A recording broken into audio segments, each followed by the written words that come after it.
আহা বেচারা লোকটা খুব গরিব, এই লোকটার জীবনে শুধু সমস্যা আর সমস্যা, আর ধনীদের দেখে আমরা মুগ্ধ হই। আমাদের প্রিয় নবী বলেছেন যে একজন ধনী লোকের বেহেশতে প্রবেশ করা গরিবের চেয়ে অনেক বেশি কঠিন।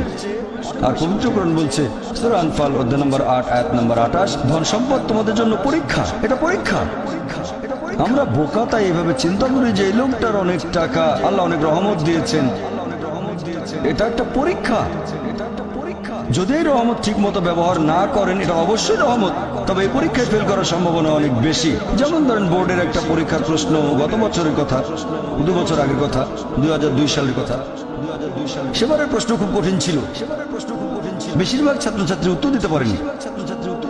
পরের বছর সে প্রশ্নটা আসলো না, তখন এটা বলো বোকামি, ও দুঃখ, এবার তো আসলো না। আপনি তো খুশি হবেন যে এবার আসেন। তাহলে সম্পদ একটা পরীক্ষা। তাহলে যাদের ধন সম্পদ নেই তাদের জন্য ধনীদের তুলনায় বেহেশতে যাওয়াটা অনেক সহজ। আল্লাহ এক একজনকে এক একভাবে পরীক্ষা করেন। সেজন্য আল্লাহ বলেছেন তোমাদের ধন সম্পদ যেন তোমাদেরকে আল্লাহ তাআলার স্মরণে উদাসীন না করে। এটা একটা পরীক্ষা। এটা একটা পরীক্ষা।